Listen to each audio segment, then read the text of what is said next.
Welcome back mga kaaltab. Ito na naman po ang inyong lingkod, si Mr. Destiny. At magbibigay tayo ng pinakamainit na kaganapan po ngayon.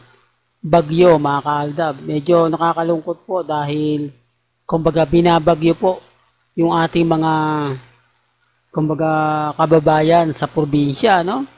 Kaya nga sabi ko sa inyo, kumbaga relax lang, di po ba? Wag na pong lumabas ng bahay, medyo delikado. Dahil sobrang lakas nga po talaga ng ulan. Siyempre, sa mga true-blooded Aldab Nation, sana po ay kumbaga patnubayan pa rin po kayo ng Panginoon. At wag po kayong makaranas ng hindi magandang sakuna. Para po sa mga nagmamahal, kila Mengay at kay Alden Richards. Well, punta na tayo dito mga kaaldab. Pansin nyo po ba, sa video na yan, mag-isa na lang si Alden? O baka may mag-react na naman. Sabihin na, keso ganito, keso ganon. Hindi ko pinopromote po yung pelikula nila Alden at ni Catherine. Kahit naman po kasi, hindi yan kumita. Ang gagawin lang ng management, mamanipulahin lang naman po yan eh. Di po ba? Kikita na. Kahit naman sabihin natin na kumbaga hindi siya gaano nag-click dahil may bagyo, hindi siya nagkaroon ng o sabihin na natin maraming probinsya ang hindi nagpalabas ngayong araw, kung saan weekend, kung saan maraming kumbaga walang pasok, pero kahit linggo na-declare tarif pa rin po na walang pasok. Di po ba? Ang problema lang po yung mga taong kumbaga galit sa atin, sinasabi lagi sa akin na pinopromote ko lang po daw. Never po tayo nagpo-promote kasi may kanya-kanya po tayong opinion, may kanya-kanya po tayong pananaw. Nire-respeto ko po at ginagalang kung ano man po yung mga sasabihin po ninyo. Kasi sabi ko nga dito sa channel ni Mr. Destiny, kung ano lang naman po yung nagaganap, kung ano lang naman po yung nangyayari, yun lang naman po yung ihahatid ko po sa inyo. At never naman po tayong namimilit kasi may kanya-kanya po tayong pananaw at opinion. Kung gusto nyo pong panoorin o hindi, kayo pa rin po magde-decide. Basta ako update lang. O ba? Yun lang naman po yung kagandahan nyo. At syempre dito po sa update natin, hindi na naman to magugustuhan ng mga armain at syempre ng mga cut din. Kasi sa pool na naman sila eh. Kaya nga na simpleng tanong, bakit wala po si Catherine? Bakit si Alden Richards na lang mag-isa ang dumadalo sa mga bagay-bagay na ganyan? Nung isang araw, inabot na po siya ng umaga, halos madaling araw na, pero nagpo-promote pa rin po siya. Mag-isa lang. O, kaya yung iba na magpapakalat ng maling impormasyon, wala na. Tapos na po yung boxing. Tapos na po kasi yung promotion. O, pwede nang tumanggi si Catherine kasi marami na raw po siyang nagawa. Marami na po siyang nagawa na kumbaga lagpas na sa limitasyon. Kasi sa totoo lang po mga kaaldab, ano na eh, kumbaga kahit anong sabihin ko, ipaliwanag ko rito, magiging bitter lang po talaga tayo. Dahil sila po talaga yung totally na apektado. Kaya nga sinasabi ko po ito sa mga mamis, sa mga tita, sa mga senyor, sa mga taong dumadaan at bumibisita. Wala po talagang relasyon sina Catherine at si Alden. Kasi kung meron man po, hindi niya pababayaan na mag-isa yung isa. Na solo siyang gagalaw, gayong sila naman po talaga yung nakikinabang. Halos hindi naman daw po nagkakalayo yung talent P ni na Alden Richards at ni Catherine. Oh, kaya nga sabi ko sa inyo yung ibang kwento na keso ganito, keso ganon, wag po kayong padadala.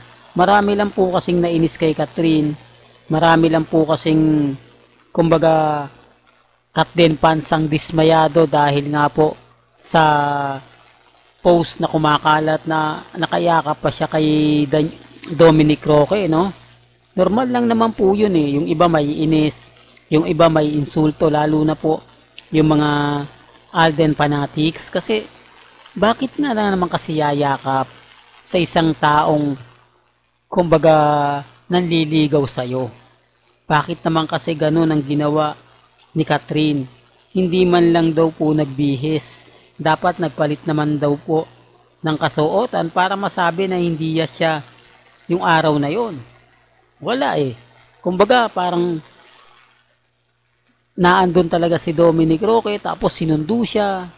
Marami ng kumbaga sinasabi mga kaaldab na mapapaisip ka naman. O ba kaya nga po galit sila eh. Kaya nga po natatawa ako. Ako yung kumbaga sa akin sila guilty. Sa akin sila inis na inis.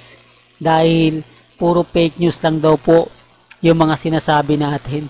Bakit? Bakit yung iba kapag nagbigay ng mga ganon, hindi nila sinisisi, hindi nila binabatikos. Pero pag si Mr. Destiny, ramdam mo na apektado sila. Ramdam mo na galit sila. Kaya nga sabi ko sa inyo, nasaan nga po yung tinatawag nila na karelasyon ni Alden? Bakit wala? Bakit hindi nagpapakita? Bakit hindi man lang nagparamdam? Na kung titignan ninyo at susuriin, mapapaisip naman po talaga kayo. Sino nga po ba yung kasama ngayon ni Catherine? Oh, issue na naman yan, Mr. Destiny. Alam mo kaya ka nababash eh. Lagi mong kumbaga binabati ko si Catherine. Bakit si Mengay? Hindi mo alam kung sino yung kasama ni Maine. Well, private family nga po eh. Wala namang post na naandun sila ni Congressman Arjo, namimigay ng mga relief. Pamparty lang po kasama niya si Congressman. Kapag may party-party, doon lang po talaga sila nagkikita. Di po ba? Pero pag wala, never po. Kaya nga sabi niyo, paano yung masasabing si Mengay yung First Lady ng Quezon City kung hindi naman po siya nakikita? Po ba? Kung hindi naman siya napapanood. Pero hindi po ako namimilit.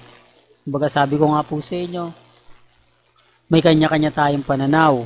Kasi kung si Mengay talaga, full support siya kay Congressman, lahat po ng aktibidad ni Congressman sa Facebook, naandun siya. Makikita mo siya, mapapanood mo siya. Pero wala eh. Hindi nga po raw nagsisimba sa District 1. Totoo naman po eh. Pag sinasabi ko yan, affected sila. Masyado ko daw pong pinupuna yung mga bagay-bagay na hindi naman totoo. Pinalalaki ko raw po. Ako pa po may kasalanan. Ako pa po lagi nasisisi. Kasi ayaw nga po nilang kinokontra sila. Ayaw nga po ng Katden na may bumabatikos po sa kanila. Ang gusto po nila, pabor lang lagi yung sasabihin. Dapat lagi nagpapa-interview si Catherine para lalong bumango. Di po ba? Pero hindi eh. Si Daniel Padilla nga, pinagpepiestahan ngayon eh. Sinasabi ko lang po yung totoo ha. Sinasabi ko lang po ito sa mga taong dumadaan at bumibisita po sa channel ni Mr. Destiny.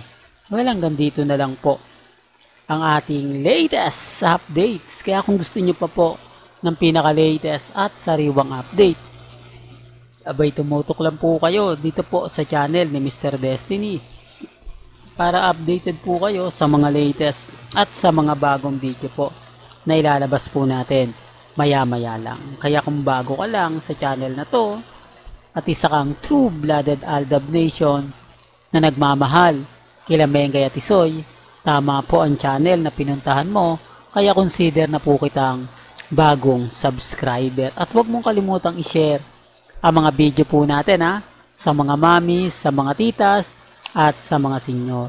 Hanggang sa muli, salamat po sa panonood at pakikinig.